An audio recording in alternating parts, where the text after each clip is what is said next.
बस सरकार जिसको माँ कहती है उसको ले डूबती है। टोटो तो बना नहीं, लेकिन स्विमिंग पूल बन गया। तो हमारे प्रधानमंत्री जी ने ये भी बोला था कि अगर मैं काला धन नहीं लेके आ पाऊंगा तो झोला लेके निकल जाऊंगा। कहते हैं ना कि एक थे गुजरात के आसाराम और एक हैं ये झासाराम। तैरती हुई मिली, बताइए आप। गाजीपुर जो ये नदी जाती है कैथी उथी। हाँ, तो योगी जी का फेस है तो देखिएगा, ये लोग वोट मांगने जा रहे हैं तो इन लोगों की पूजा भी अच्छे से हो रही है।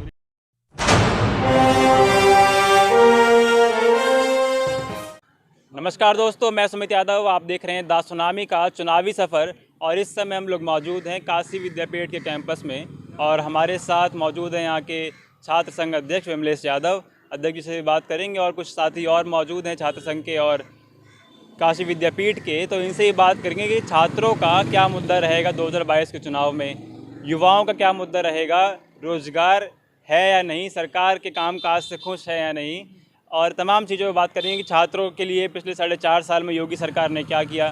वो सारे मुद्दों पे हम लोग बात करेंगे। तो जी सर, बहुत बहुत स्वागत है पहले तो आपका। बहुत बहुत धन्यवाद। और बताएं, फिर अभी चुनाव है 4 महीने बाद, 4-5 महीने बाद, तो छात्रों का क्या मुद्दा इस बार के चुनाव में है? छात्र का जो सबसे बड़ा मुद्दा रहेगा कि जो छात्र यहाँ यूनिवर्सिटी से पढ़ के निकलता है उसका सबसे बड़ा मुद्दा है कि कहीं ना कहीं हम लोग बेरोज़गार पाएँ। और आज की जो वर्तमान सरकार है वो इतनी इस बेरोज़गारी के मुद्दे पे इतनी विवश और इतनी फेल है।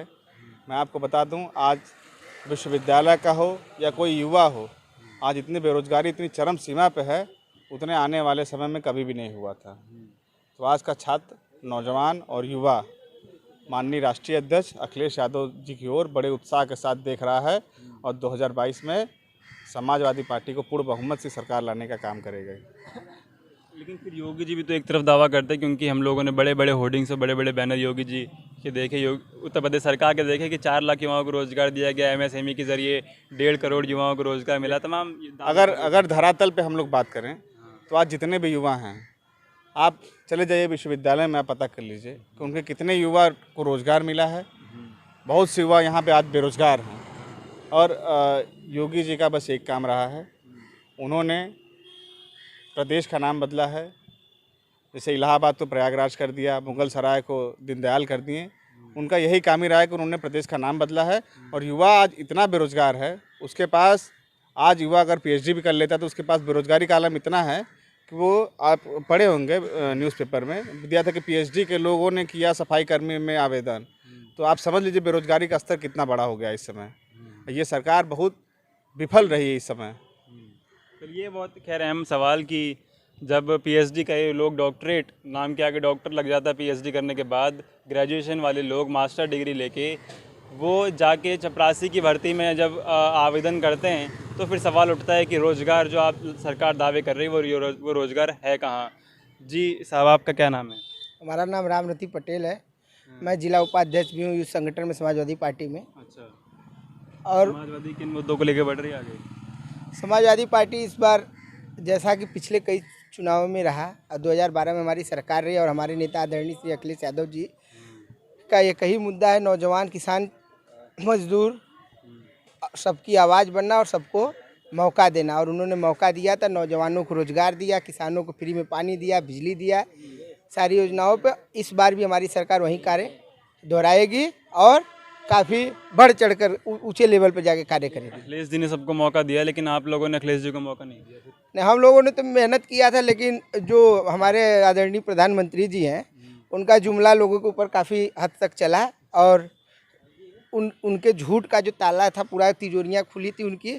और पूरा जनता, जो लोग थे, सारे लोग सोचे कि मोदी जी आए हैं, पूरा अपना फोरम दिखाएंगे, काम करेंगे, लेकिन उन्होंने कोई काम किया नहीं। और तिजोरी बंद हुई या नहीं हुई? नहीं, अब तो जनता 2022 में बंद करने का काम करेगी और 2024 में उखाड़ के फेंकने का काम करेगी उनको, दोनों जगहों से। तिजोरी को समुद्र में फेंक देंगे। हाँ, इस बार जनता पूरा मूड बना ली है। और तो गंगा मैया के लाल आपको पसंद नहीं आ रहे हैं? नहीं, गंगा मैया, उन्होंने तो माँ जिसको कहा, चाहे गंगा मैया को कहा, चाहे गाय माँ को कहा। आज हमारे गंगा माँ का हाल आप देख ही रहे हैं। आप बनारस में अगर रहे होंगे तो देख लीजिए जाके कि गंगा जी की क्या स्थिति है, गंगा माता का, और गाय माता का जाके हाईवे पे देख लीजिए क्या स्थिति है। हमारा घर भी गाजीपुर रोड पे है और आशापुर से हमारे घर तक लगभग इस वक्त गिनती करेंगे तो 200 गायों का एक्सीडेंट हुआ है जो कि मृतक की स्थिति में है, न तो उनका ढंग से अंतिम संस्कार हो पा रहा है। बस सरकार जिसको माँ कहती है उसको ले डूबती है। तो आप ये कह रहे हैं कि मोदी जी ने अपनी माँ के साथ विश्वासघात किया। नहीं, अपने माँ के साथ तो जाते हैं, बस बर्थडे पे आशीर्वाद लेते हैं, बाकी दिन तो घूमते रहते हैं। चलिए बर्थडे पे तो आशीर्वाद हाँ, बस बर्थडे पे दिखाते हैं। अभी कुछ दिन पहले आए थे, तो माँ कहे थे कि हम नारी शक्ति पे काम करते थे। हमारे ज़िले में चेयरमैन हुई हैं आदरणीय पूनम मौर्य जी, उनका पैर छुए थे, आशीर्वाद लिए थे कि हम नारी शक्ति का सम्मान करते हैं। लेकिन इसी उत्तर प्रदेश की ब्लॉक प्रमुखी के चुनाव में कई जगहों पे और हमारे महिलाओं जो प्रत्याशी थे उनके साथ चिरहरण हुआ और टोटल सरकार हर मुद्दों पे फेल है। और चाहे वो महिलाएं हों, चाहे युवा हो, सारे लोग त्रस्त हैं। और 2022 में जनता, नौजवान, बुजुर्ग, किसान सारे लोग मूड बना लिए हैं और सरकार बदलने का है।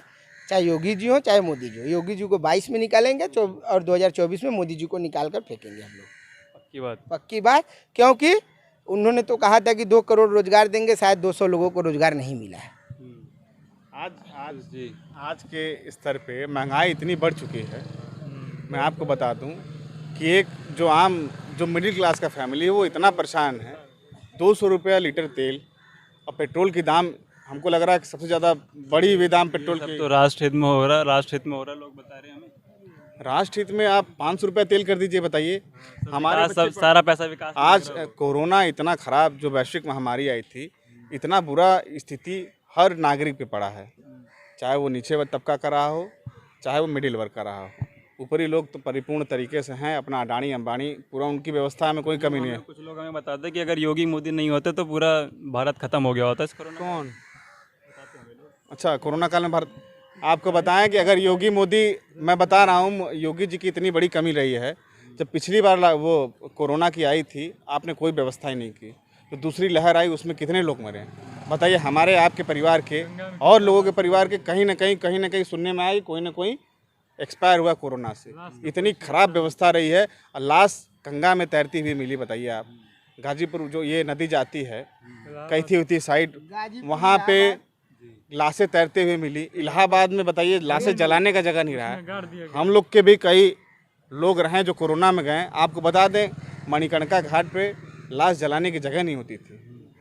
एक लाश को 5 घंटे 6 घंटे लाइन में लगा के आदमी जलाता था, तो वो इतनी बड़ी दुर्दशा थी, उसको कोई कैसे भूल सकता है। वो तस्वीर भी हमने देखी जो आप भूलने की बात कर रहे हैं। हमने सारी तस्वीरें देखी, चाहे गंगा की बहती हुई लाशें हों, चाहे रेत में दबी लाशें हों, और उसके बाद रेत हटने के बाद उसको जो कफन भी छीन लिया गया उन लाशों से, वो तस्वीर हो। या फिर हमने तस्वीर देखी कि शमशान घाट पे लकड़ियाँ तक नहीं मिली लोगों को। शमशान घाट की लंबी लंबी लाइनें देखी हमने। गैस सिलेंडर लिए हुए, यही बनारस है जहाँ पे ऑटो रिक्शा में बैठ के एक पत्नी अपने पति को ऑक्सीजन मुंह से दे रही थी, यही वो बनारस है। तो बनारस के लोग क्या ये याद रखेंगे कि भूल गए हैं? देखिए, हमको जहाँ तक लगता है, लोगों को हर चीज़ याद है। जो परिवार, किसी को याद हो चाहे ना हो, लेकिन जो परिवार उस परिस्थिति में स्ट्रगल किया है, वो तो बहुत अच्छे तरीके से उसको याद है। और आने वाले समय में मैं उन लोग से, आप लोग के माध्यम से निवेदन करना चाहूँगा कि ऐसी सरकार को चुनिए जो आप लोग की व्यवस्था है, जो कोरोना काल में आई थी, उसको सही कर सके, युवाओं को रोज़गार दे, जो महंगाई एकदम चरम स्तर पे उसको कम करे, जो पेट्रोल के दाम बढ़े हुए उसको कम करे, जो रसोइयों के दाम दुगने तिगुने हुए जा रहे हैं उनको कम करने का प्रयास करे। जो मूलभूत समस्याएं हैं, जो एक मिडिल क्लास और जो एक छोटा फैमिली वहन करके अपने बच्चों को उच्च शिक्षा दे सके, उसके लिए प्रयास करें। मोदी जी का संसदीय क्षेत्र है, तो बताएं कि क्योटो बना कि नहीं? क्योटो तो बना नहीं, लेकिन स्विमिंग पूल बन गया है। अभी बनारस में अगर लगातार आधे घंटे बारिश बन गया है, हाँ, आधे घंटे बारिश हो जाए, तो मैं कह रहा हूँ जो दशाश्वमेध के नाव वाले हैं वो सड़क पे चलने लगेंगे। इतना गड्ढा हो गया है, इतना सड़कें इस तरीके से, बताइए 2 मिनट में पूरा पानी निकलने की व्यवस्था नहीं, पूरे सड़कें भर जाती हैं। तो ये बनारस का क्योटो है। माननीय प्रधानमंत्री जी का जो सपनों का शहर था क्योटो, ये क्योटो है। सबसे बड़ी चीज़ है कि बनारस के लोग, या पूरे देश में ले लीजिए, अगर आपको बोले गए थे, मोदी जी ने बोला था कि अगर मैं सत्ता में आता हूँ तो काला धन वापस आएगा, उसका तो कहीं पता चला नहीं। फिर उसके बाद हर साल 2 करोड़ युवाओं को रोज़गार देंगे। आज हमारे साथ इतने युवा खड़े हैं, कहीं ना कहीं आज 7 साल हुआ ना उनको, 14 करोड़ युवाओं को रोज़गार मिला होता। तो आज हम आप यहाँ पे ये बच्चे सब लोग आके स्ट्रगलिंग नहीं कर पाते, ना बातें करते, कहीं ना कहीं रोज़गार करके सब अच्छे से रहता। आज बेरोजगारी का आलम इतना है, इतना ज़्यादा आलम है कि उससे आपराधिक मामले भी बढ़ रहे हैं। जिसके पास कुछ नहीं खाने के लिए वो क्या करेगा? वो कहीं ना कहीं खाने पीने के लिए कुछ ना कुछ अपने आप को सर्वाइव करने के लिए, अपने परिवार को सर्वाइव करने के लिए कोई ऐसा कदम उठाएगा जो समाज के हित में नहीं होगा। जब सरकार सबको पूर्ण व्यवस्था देगी, सबको रोजगार देगी, तो कहीं ना कहीं सब घटनाएं कम होगी और सब व्यवस्थित रूप से परिपूर्ण तरीके से चलेगा। अखिलेश जी रोजगार देंगे? अखिलेश जी ने रोजगार दिया है, रोजगार देंगे। अखिलेश जी ने जो वादा किया था वो दिया। अखिलेश जी का सबसे बड़ा वादा था कि लैपटॉप, पूरे देश में 19 लाख लैपटॉप बांटे ये पूरे प्रदेश में। फिर उसके बाद आपका डायल 100 की इतनी बेहतर सुविधा दी है। मैं आपको बता दूं, आज के योगी जी भी तो 112 की दे रहे हैं। योगी जी नाम बदलने का काम किए। मैं आपको कितनी बार बताऊं, योगी जी ने जो हमारे राष्ट्रीय अध्यक्ष जी ने जो उद्घाटन कर दिया, उसका वही बस नाम बदल के उसको भी पूरे तरीके से कंप्लीट नहीं कर पा रहे हैं। वो उद्घाटन भी नहीं कर पा रहे हैं, काम तो छोड़िए, बहुत दूर की बात है। पूरे पिछले काम कर रहे हैं। पिछले काम कंप्लीट करते तो उसमें उत्तर प्रदेश जो हम लोग के राष्ट्रीय अध्यक्ष जी का विजन था इतना बड़ा था। आपको बता दें, डायल 100 की व्यवस्था, 1090 की व्यवस्था, 108 एम्बुलेंस की व्यवस्था, आगरा लखनऊ एक्सप्रेसवे दिए थे, समाजवादी पेंशन योजना थी, कन्या विद्याधन था, इतनी बड़ी योजनाएं थी। मैं आपको गिनाते गिनाते करूँगा तो 1.5-2 घंटे लग जाएगा। लेकिन योगी जी का मैं आपको विश्वास दिलाता हूँ, आप भी नहीं बता पाएंगे योगी जी कोई योजना रही होगी। बताइए कौन सी 4 योजना रहे? आपको पता है कोई योजना? नाम बदलने के सिवा कोई एक योजना आपको नहीं पता होगी। तो ये ऐसे हमारे देश के मुख्यमंत्री हैं। और हमारे जो राष्ट्रीय अध्यक्ष जी थे, पूर्व मुख्यमंत्री, आप एक बच्चे से पूछिए कि डायल 100 कौन लाया, तो वो खड़ा होकर बताया कि हमारे राष्ट्रीय अध्यक्ष अखिलेश यादव ने दिया है। समाजवादी पेंशन योजना देने का काम किए हैं। लखनऊ में 22 महीने में मेट्रो बना है। उसी मेट्रो का तो हार का कारण क्या रहा?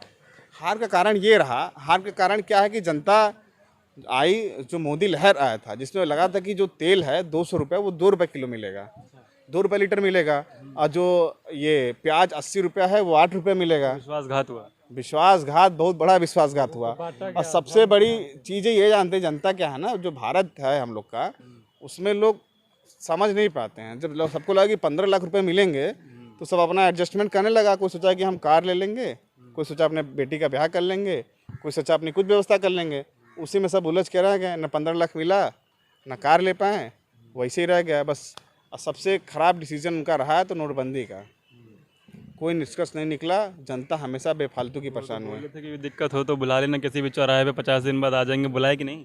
के चौराहे पे कहाँ? ये देखिए, ये असंभव, ये असंभव वाली बातें हैं। ये तो हमारे प्रधानमंत्री जी ने ये भी बोला था कि अगर मैं काला धन नहीं लेकर आ पाऊंगा तो झोला लेके निकल जाऊंगा। ये बातें थी। तो झोला बनवा लिए हैं वो, उनके फोटो उनका 10 लाख का सूट बना है।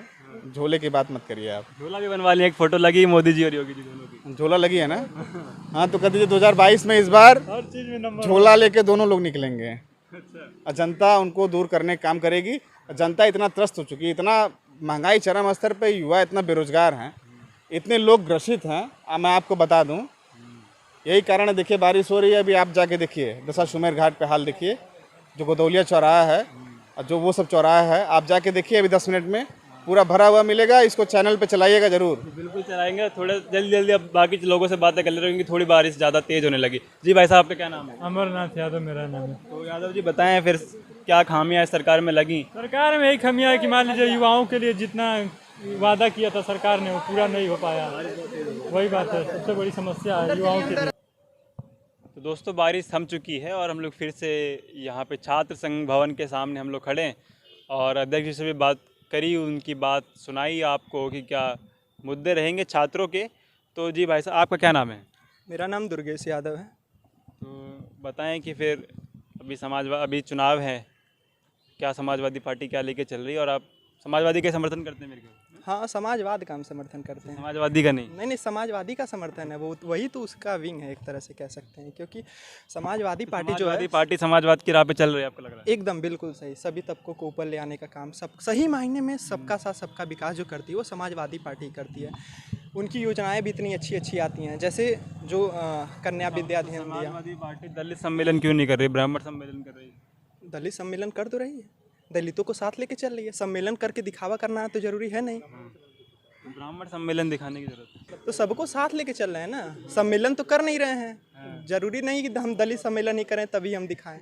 उनके लिए कितनी अच्छी अच्छी स्कीम्स लाए हैं, ये सब है। तो मतलब ब्राह्मण सम्मेलन करना समाजवाद है। नहीं, ब्राह्मण सम्मेलन हुआ है, ठीक है, वो अपनी जगह है, ठीक है, सबको साथ लेके चल रहे हैं। साथ लेके चल हाँ, सबको साथ क्या लेके मुद्दा फिर समाजवादी पार्टी का है? समाजवादी पार्टी का देखिए मुद्दा कई हैं, काम किए हैं, ठीक, हमारा काम बोलता है और इस बार हर हाल में बोलेगा। वो बोला नहीं, लेकिन काम बोला नहीं, वो एक लहर थी, वो एक लहर थी। लोग लहर में काम पीछे रह गया। नहीं, काम पीछे नहीं रह गया, लोग उनके झांसे में आ गए।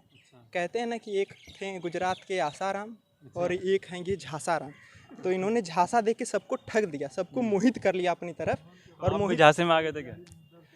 ऐसा है कि उस टाइम हम वोटर नहीं थे, अब जाके 18+ हुए हैं तब वोट करेंगे। ये फर्स्ट वोट है आपका? ये मेरा फर्स्ट वोट रहेगा और पहला वोट मेरा रहेगा विकास और रोजगार के नाम पे। रोजगार इतनी बड़ी समस्या है और प्राइवेटाइजेशन ये लोग जो कर रहे हैं ये बहुत ज़्यादा गलत है। ये लोग कह रहे हैं कि हम जॉब क्रिएट कर रहे हैं। इसी बात पे 2 लाइन में बोलना चाहूँगा। मैं अपनी आँखों पे चश्मा लगा कर देखता हूँ, मैं अपनी आँखों पे चश्मा लगा कर देखता हूँ। हुनर जितना है आजमा कर देखता हूँ, नज़र उतना ही आता है कि जितना मुझे दिखाया जाता है। मैं छोटा हूँ मगर हर बार कद बढ़ा कर देखता हूँ। तो सभी लोगों को कद बढ़। आप इतनी बढ़िया लाइन बोला, आपके साथी खड़े ताली नहीं बजा रहे। नहीं, कोई बात नहीं, ताली नहीं बजाता।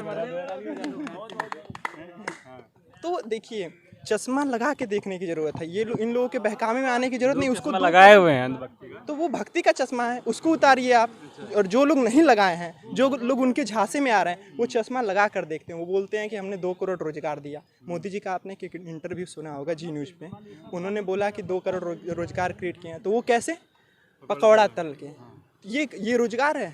लोगों को देखना चाहिए, प्राइवेटाइजेशन कर रहे हैं। पहले क्या होता था, जब लोग जिसका नाम लेते हैं कि 70 साल थी, 70 साल में क्या किया, तो पहले क्या होता था कि गाँव में ये होता था कि लोग कहते थे कि फलाने नौकरी कर रहे हैं प्राइवेट सेक्टर में, कुछ दिन बाद वो कंपनी सरकारी हो जाएगी। अब ये हाल है कि लोग PSU में जाना नहीं चाहते हैं। जितनी भी पब्लिक सेक्टर यूनिट हो, चाहे ONGC हो, चाहे इंडियन ऑयल हो, सारे मतलब चीज़ों को इन्होंने बेचना चालू कर दिया। अब लोग कहते हैं कि PSU में नहीं जाएंगे, बाहर कमा खा लेंगे। लोगों को समझ में आ रही है बात, जो आप बात बता रहे हैं प्राइवेटाइजेशन की, चाहे बनारस एयरपोर्ट की बात हो, रेलवे की बात हो, सेल की बात हो, गेल की बात हो, चाहे रेलवे ट्रैक हो, रोड हो, तमाम चीज़ें, LIC हो, इसरो हो, ये सारी चीज़ें हैं जो आप बोल रहे हैं कि लीज पे दे दी जा रही हैं। ये आम जन को, जो गाँव में लोग रह रहे हैं, जो अपने रोज़ कमाने खाने वाले लोग हैं, ऑटो ड्राइवर हैं, वोटर यही हैं, ऑटो ड्राइवर हैं, सब्जी वाले हैं, इनको समझ में आ रही है ये बात कि नहीं? ऐसा है कि देखिए, हमने आसाराम का नाम लिया। आसाराम के भी लोग झांसे में आए थे, लेकिन एक समय हुआ कि लोग उन मतलब जान गए कि वो कैसे हैं, किस नेचर के हैं, क्या करेंगे क्या नहीं करेंगे, अच्छे से लोग जान गए। तो ये हैं, इनका नाम ही झांसाराम है। ये सबको झांसे में रखे ही हैं। अब सब बाहर आए कि नहीं? लोग धीरे धीरे झांसे से बाहर आ रहे हैं। कहते रहे युवा हैं, पढ़ लिख रहे हैं, अब आंखों पे चश्मा लगा कर जब देख रहे हैं तो वो झांसे से बाहर आएंगे। और जो है चश्मा कौन सा? चश्मा, देखिए पहली बात, भक्ति वाला चश्मा आप हटाइए, ठीक। और जो ये है समाजवाद वाला, निचले स्तर से जो चीज़ें चली आ रही हैं, लाल हरा वाला चश्मा लगाना है। नहीं, लाल हरा वाला नहीं। मैं ये नहीं कहूँगा कि आप किसी पार्टी विशेष को वोट दीजिए, मैं ये भी नहीं कहूँगा। आप देखिए किसने काम किया है, किसने क्या काम नहीं किया है, उस पर वोट दीजिए। क्षेत्र की कई समस्याएं हैं, उस पर वोट दीजिए। आप जरूरी नहीं कि आप, यहाँ पे क्या हो रहा है, लोग क्या किए, पार्षदी का चुनाव हो रहा है, उसमें मोदी जी के नाम पे वोट देना चालू कर दिए। क्या पार्षद से और मोदी जी से क्या ताल्लुक है? कुछ नहीं ताल्लुक है। स्टेट इलेक्शन में मोदी जी, ये लोग क्या काम करते हैं, कोई कैंडिडेट का फेस दिखाते ही नहीं है। जैसे बंगाल चुनाव हुआ, की बार तो योगी जी का फेस है। हाँ, तो योगी जी का फेस है, तो देखिएगा ये लोग वोट मांगने जा रहे हैं तो इन लोगों की पूजा भी अच्छे से हो रही है। पूजा बहुत अच्छे से हो रही है। गाँव में हाल है, गाँव में बोर्ड लग चुका है कि यहाँ बीजेपी हो रही है या फिर किससे हो रही है? अब इस चीज़ से आप भी अच्छे से वाकिफ़ होंगे किस चीज़ से इनकी पूजा हो रही है, लेकिन काफ़ी बेहतरीन ढंग से पूजा हो रही है। और लोगों के अंदर बहुत ज़्यादा गुस्सा है। कोरोना काल में कितने लोग अपना जान गंवाए, उन सभी को मैं श्रद्धांजलि अर्पित करता हूँ। और मतलब याद करके वो दृश्य कभी कभी मन भावुकता से भर जाता है कि कितने लोगों ने अपनों को खोया, हम भी किसी न किसी रिलेटिव को खोएं, तो बहुत ज़्यादा दर्द होता है। वो चीज़ रोकी जा सकती थी, इन्होंने सही से काम नहीं किया। मोदी जी बंगाल में जाके कह रहे हैं, मैं जहाँ तक देखता हूँ वहाँ तक भीड़ ही भीड़ है। तो क्या आप दिखाना चाह रहे थे? भीड़, यही तो भीड़ देख के खुश हुए कि कोरोना इतना ज़्यादा फैल गया। भीड़ ही भीड़ है पूरा। चलिए ठीक ठीक जी भाई साहब, क्या नाम है? मेरा नाम अमरनाथ यादव है। हाँ, तो बातचीत आपसे मेरे ख्याल से हो गई, बातचीत हुआ था, हल्का हुआ था थोड़ा बहुत। हाँ, ज़्यादा और कुछ बोलना चाह रहे हैं? क्या बोलना चाहते हैं, यही युवाओं के बारे में सबसे बड़ी समस्या तो यही है। क्या समस्या है? समस्या कहाँ जहाँ जितना वादा किया गया था युवा के साथ हो नहीं रहा है। विश्वासघात हुआ है कुछ? हुआ है, एकदम हो रहा है। समस्या यही है। ठीक सबसे बड़ी एक बार और थोड़ा सा कुछ जी, क्या क्या कह रहे हैं? कुछ कहना चाह रहे हैं? हाँ, कुछ कहना चाह रहे हैं। युवाओं को जागृत होने की ज़रूरत है। युवा जब शिक्षित होंगे ना तब आगे बढ़ेंगे। युवाओं का आजकल क्या ध्यान है, विश्व हिंदू परिषद इन्होंने बना रखा था, पहले से विश्व हिंदू परिषद। अब एक चीज़ बहुत तेज़ी से फैल रहा है, लोगों के दिमाग में वो चीज़ नहीं आ रहा है, हिंदू युवा वाहिनी। पहले से ही जो बच्चे हैं उसमें 16 साल 17 साल के बच्चे, मेरे उम्र के बच्चे, उनको कट्टरता सिखाया जा रहा है, उनको भाईचारा नहीं सिखाया जा रहा है। मोदी जी नारा देते हैं सबका साथ सबका विकास, तो क्या ये कट्टरता फैला के सबका साथ सबका विकास करेंगे? योगी जी की हिंदू युवा वाहिनी, उसमें छोटे छोटे बच्चे, बजरंग दल, इन सब गुमराह किया जा रहा है गुमराह किया जाता है। और इन सब संगठनों पे बैन लगाने की ज़रूरत है, पूर्णतः बैन लगाने की ज़रूरत कौन है। लगाएगा? अब सरकार आएगी तो लगेगा। इन्होंने जाकिर नाइक पे बैन लगाया। की सरकार आएगी तो लगेगा। अब देखिए, ये लोग हैं राइटिस्ट आप जानते हैं, राइटिस्ट नहीं, ये लोग एक्सट्रीम राइटिस्ट हैं। हाँ, और ये लोग पूरी तरह से कट्टरता फैला रहे हैं, और सरकार आएगा तो बैन लगेगा। मैं मांग करता हूँ इस चीज़ की, इन लोगों पे बैन लगे। चलिए ठीक, तो ये कह रहे हैं हिंदू युवा वाहिनी पे बैन लगे, और कुछ लड़के हैं फटाफट निपटाते हैं, थोड़ा वीडियो लंबा हो रहा है। जी भाई साहब, क्या नाम है? मेरा नाम ब्रिजेश यादव। ब्रजेश भाई बताएं, फिर सरकार से खुश हैं कि नहीं? सरकार से तो खुश तो नहीं है इस समय, क्यों? क्योंकि सरकार कुछ तो कर नहीं रही है, सरकार तो कर रही बात कुछ। कुछ नहीं कर रही है भाई। हाँ, युवाओं की बात आ रही है तो लड़के हैं आर्मी रैलियां कर रही है, आपको दिखनी चाहिए। रैलियाँ बस करेगी, सरकार बैनर लगवा रही है, बैनर लगवा रही है, रैलियाँ करेगी बस। फ्री राशन बांट रही है। फ्री राशन बांटने से थोड़ी कुछ होगा, बताइए। यहाँ पे लड़के दौड़ रहे हैं, हाँ, ये भर्ती आने वाली थी, रैली आने वाली थी आर्मी की, वो कुछ नहीं वो कर रही है, बताइए क्या करेगी सरकार? हाँ? भर्ती नहीं निकल रही है। भर्ती नहीं निकल रही, बताइए ये तो बड़ा बोल रहे कि रोजगार दिया हम लोगों ने। क्या रोजगार दिए बताइए? तो 2 साल से लॉकडाउन चल रहा है, हाँ, क्या रोजगार दिया? वोट मांगने आएंगे तो पूछेंगे कि नहीं सवाल उनसे? बिल्कुल पूछेंगे, पूछेंगे। बिल्कुल पूछेंगे। चलिए ठीक, ठीक है। और कोई? चलिए ठीक। तो फिलहाल हम लोग मौजूद हैं ये छात्र संघ भवन के सामने, काशी विद्यापीठ का कैंपस, और यहाँ से हम लोगों ने तस्वीर दिखाई। आपने सुना छात्रों को कि क्या तस्वीर है यहाँ की, और क्या छात्रों की मांग है, क्या मुद्दे छात्रों के रहेंगे, और भरोसा अखिलेश यादव पर कि अखिलेश जी आएंगे तो रोज़गार लाएंगे, अखिलेश जी आएंगे तो महंगाई कम होगी, अखिलेश जी आएंगे तो इंफ्रास्ट्रक्चर पे बात होगी, विकास पे बात होगी, मंदिर मस्जिद की बात नहीं होगी। हालांकि मंदिर की बात भी अखिलेश जी ने करी कि परशुराम का मंदिर बनवाएंगे, परशुराम की मूर्ति बनवाएंगे, तमाम चीज़ें। तो देखें क्या होगा, क्या आगे आने वाले समय में मुद्दे रहेंगे इस चुनाव के, और 2022 में किसकी सरकार बनेगी। हम लोग आपको तस्वीर दिखा रहे हैं उत्तर प्रदेश की, कि उत्तर प्रदेश में क्या हालात, लोग किस तरफ रुख कर रहे हैं। तो जुड़े रहे हमारे साथ, मुलाकात होगी किसी और वीडियो में। तब तक के लिए नमस्कार, खुश रहें, स्वस्थ रहें।